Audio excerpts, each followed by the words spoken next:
Sa po hyra në shtëpi dhe Bobo, çka është kjo gjendje? Çka është ky pislëk? A jemi në shtëpinë më të famshme në Shqipëri e Kosovë, apo në ndonjë depo të braktisur? Sepse sinqerisht, kështu si e keni lënë ju, është turp, kudo pa pastërti. En të palara, dysheme që s'ka par ujë me ditë, aroma që s'dia është ushqim i vjetër apo neglizhencë. Me këtë gjendje, mos u çuditni nëse Covidi na kthehet prapë në shtëpi. Jo për shaka, por kjo është mungesë totale respekti, ndaj vetes, ndaj njëri tjetrit dhe ndaj publikut që na sheh. Kjo shtëpi ka qenë simbol, ka qenë ëndër për shumë njerëz. Sot, për të ardhur keq. Shtëpia më e famshme në shqiptari është kthyer në shembull se si nuk duhet të jetohet. Dhe kjo nuk është faji Big Brotherit, kjo është faji juaj. I joni, a mendoni se publiku nuk e sheh? Se kamerat nuk e kapin këtë kaos? Se fama justifikon pa pastërtin? Jo.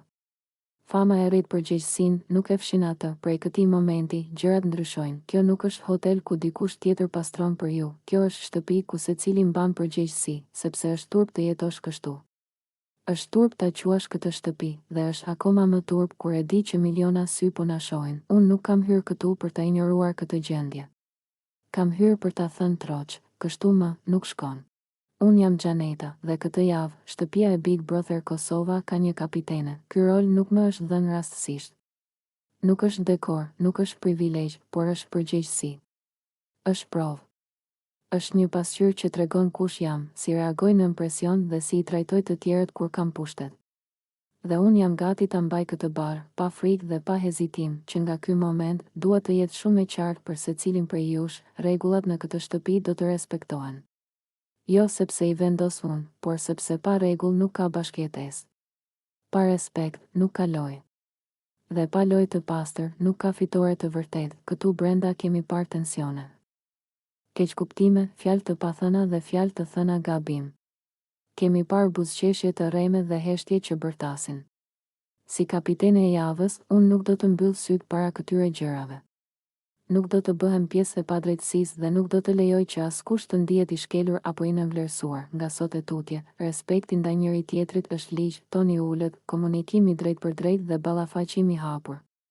Asnjë thashë e them pas shpine, asnjë provokim I qëllimshëm, asnjë lojë episte fshehur pas fjalëve po bëj shaka. Unë nuk jam këtu për t'ju kontrolluar, por për t'ju kujtuar se secili prej nesh është përgjegjës për atmosferën që krijon. Nëse shtëpia është e rëndë, fajin nuk e ka Big Brotheri, e kemi ne.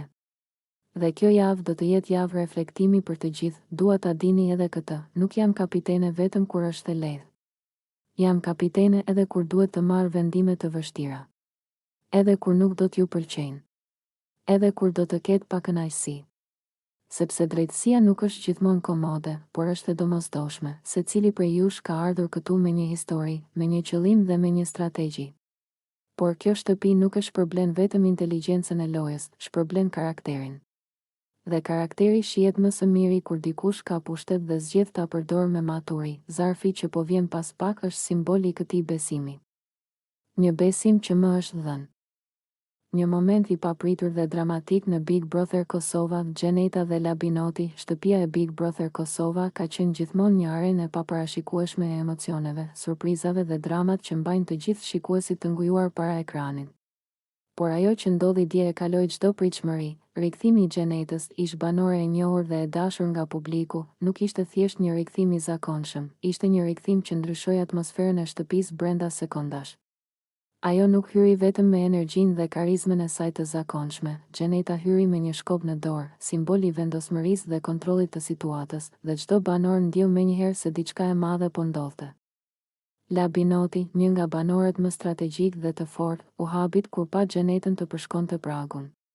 Ai, si gjithë të tjerët, e dinte historinë e saj, ndikimin që kishte pasur në edicionet e mëparshme dhe aftësinë e saj për të krijuar drama dhe emocione të forta. Por askush nuk e kishte menduar që ajo të vinte kaq fuqishëm, me një shkop në dorë dhe një qëndrim kaq autoritar. Ai e përshëndeti me një përzierje habie dhe respekti, duke mos mundur të parashikojë se çfarë do të ndodhte më pas. Mirë se ke ardhur në shtëpinë e Big Brother Kosova, I tha Labinoti, me zërin paksa të tundur, por gjithsesi me një ton mikpritës. Ishte një përshëndetje e zakonshme. të cilën çdo banor i ri apo i vjetër do ta jepte në një situatë normale. Por Gjeneta nuk ishte normale. Ajo ju kthye me një shikim të vendosur dhe me një qetësi që i friksonte të gjithë. Kjo është shtëpia ime, tha ajo. Dhe pa e lënë kohë të merrej me emocionet e tij, vazhdoi me një paralajmërim që tronditi atmosferën. Ti ke për të dalë nesër mbrëmja. Fjala e saj nuk ishte thjesht një deklaratë, ishte një shpallje pushteti dhe një paralajmërim i qartë që ndryshonte dinamikën e lojës brenda shtëpisë. Banorët e tjerë u ngritën nga vendet e tyre, disa me habi, disa me emocion dhe disa me një ndjenjë të lehtë frike. Gjeneta nuk kishte ardhur. Një moment i papritur dhe dramatik në Big Brother Kosova, Gjeneta dhe Labinoti, shtëpia e Big Brother Kosova ka qenë gjithmonë një arenë e paparashikueshme e emocioneve, surprizave dhe dramat që mbajnë të gjithë shikuesit të ngujuar para ekranit. Por ajo që ndodhi dje e kaloi çdo pritshmëri. Rikthimi i Gjenetës, ish banore e njohur dhe e dashur nga publiku, nuk ishte thjesht një rikthim i zakonshëm, ishte një rikthim që ndryshoi atmosferën e shtëpisë brenda sekondash. Ajo nuk hyri vetëm me energjinë dhe karizmën e saj të zakonshme. Gjeneta hyri me një shkop në dorë, simbol i vendosmërisë dhe kontrollit të situatës, dhe çdo banor ndjeu menjëherë se diçka e madhe po ndodhte. Labinoti, një nga banorët më strategjik dhe të fortë, u habit kur pa Gjenetën të përshkonte pragun. Ai, si gjithë të tjerët, e dinte historinë e saj, ndikimin që kishte pasur në edicionet e mëparshme dhe aftësinë e saj për të krijuar drama dhe emocione të forta. Por askush nuk e kishte menduar që ajo të vinte kaq fuqishëm, me një shkop në dorë dhe një qëndrim kaq autoritar. Ai e përshëndeti me një përzierje habie dhe respekti, duke mos mundur të parashikojë se çfarë do të ndodhte më pas. Mirë se ke ardhur në shtëpinë e Big Brother Kosova, i tha Labinoti, me zërin paksa të tundur, por gjithsesi me një ton mikpritës. Ishte një përshëndetje e zakonshme, të cilën çdo banor i ri apo i vjetër do ta jepte në një situatë normale. Por Gjeneta nuk ishte normale. Ajo ju kthye me një shikim të vendosur dhe me një qetësi që i friksonte të gjithë. Kjo është shtëpia ime, tha ajo. Dhe pa e lënë kohë të merrej me emocionet e tij, vazhdoi me një paralajmërim që tronditi atmosferën. Ti ke për të dalë nesër mbrëmja. Fjala e saj nuk ishte thjesht një deklaratë, ishte një shpallje pushteti dhe një paralajmërim i qartë që ndryshonte dinamikën e lojës brenda shtëpisë. Banorët e tjerë u ngritën nga vendet e tyre, disa me habi, disa me emocion dhe disa me një ndjenjë të lehtë frike. Gjeneta nuk kishte ardhur. Atmosfera në shtëpinë e Big Brother Kosovës ishte e qetë atë moment, por si shpeshherë, një bisedë e thjeshtë mjaftoi për të nxjerrë në pak dallimet mes banorëve.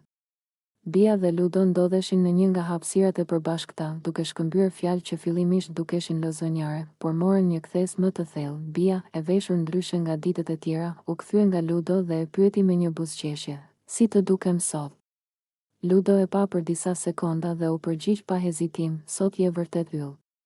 Bia buzëqeshi, por Ludo shtoi menjëherë diçka që ndryshoi tonin e bisedës: "Brenda je origjinale." "Jashtë, jo gjithmonë." Kjo fjali e ndali Bien. Ajo u kthye nga ai, e habitur, por edhe e vendosur të mos e linte pa përgjigje. "Jo, jam Bia," i tha me siguri. "Unë jam kjo që jam.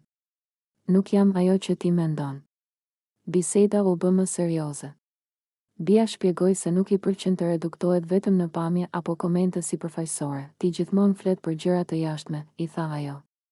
"Por unë nuk jam bërë nga ajo që shikon ti, unë jam më shumë se kaq." Ludo u përpoq të shpjegonte se nuk kishte për qëllim ta ulte apo ta ofendonte, por thjesht po shprehte mendimin e tij, ashtu siç e ndjente. "Po flas për perceptim," tha ai. "Jo për atë që je si njeri." Por për Bien, fjala kishte peshë. Ajo theksoi se brenda shtëpisë po përpiqet të jetë vetvetja. "Parole, pa maska, pa nevojë për aprovimin e askujt. Unë nuk kam ardhur këtu për të dukur," tha ajo. "Kam ardhur për të qenë." Biseda u mbyll pa zëra të lartë, por me një tension të lehtë që u ndje në ajër. Banorët të tjerë e dëgjuan dhe mbetën të menduar. Ishte një nga ato momente ku fjalët, edhe kur duken të vogla, zbulojnë mënyrën se si njerëzit e shohin njëri tjetrin. Në Big Brother Kosova nuk janë vetëm veprimet që gjykohen, por edhe mënyra si flitet, si vlerësohet dhe si respektohet tjetri. Dhe kjo përballje e vogël mes Bies dhe Ludos tregoi edhe një herë se kufiri mes komplimentit dhe keqkuptimit është shumë i hollë. Mos e shpërdoroni ushqimin, një mesazh për të gjithë banorët e Big Brother Kosova. Lëndrimi është një moment që ngjall shumë emocione dhe sfida për secilin banor që hyn në shtëpinë e Big Brother Kosova. Përtej lojës, intrigës dhe konkurrencës, një nga vlerat më të rëndësishme që duhet të ruhet brenda këtij ambienti është respekti për njëri tjetrin dhe për gjërat që shpesh i marrim të mirëqena, si ushqimi. Lëndrimi dhe marrëdhëniet me të gjithë banorët nuk duhet të jenë vetëm lojë për popularitet apo strategji, por gjithashtu duhet të reflektojnë përgjegjësinë dhe humanizmin që secili prej nesh duhet ta tregojë çdo ditë. Një nga çështjet më të rëndësishme që shpesh përmendet në këtë kontekst është shpërdorimi i ushqimit. Nuk duhet të harrojmë se ushqimi që kemi sot, qoftë sa i bollshëm apo i thjeshtë, nuk është diçka që duhet marrë si e garantuar. Në një shoqëri ku shumë njerëz jetojnë me mungesë të ushqimit dhe ku çdo copë bukë ka vlerë, hedhja e ushqimit nëpër shtëpi është jo vetëm një akt i pavëmendshëm, por edhe një turp i madh moral. Bukën nuk e mbajnë vetëm duart që e prodhojnë, por edhe shpirti i atyre që e kuptojnë vlerën e saj.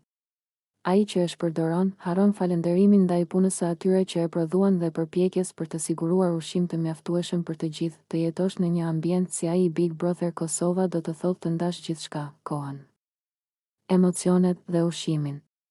Nuk është thjesht një shtëpi televizive, është një pasqyrë e jetës së përbashkët dhe bashkëjetesës. Kur një banor vendos të mos shfrytëzojë ushqimin në mënyrën e duhur, apo ta hedhë atë vetëm për të fituar një moment komoditeti, ai po humbet diçka më të thellë, respektin për veten dhe për të tjerët. Ushqimi nuk është thjesht ushqim, është simbol i përkujdesjes, i ndarjes dhe i vlerësimit të asaj që kemi. Në çdo moment, secili nga banorët ka mundësinë të tregojë shembull të mirë për shikuesit dhe për bashkëbanorët. Duke ruajtur ushqimin dhe duke e përdorur me maturi, ne mësojmë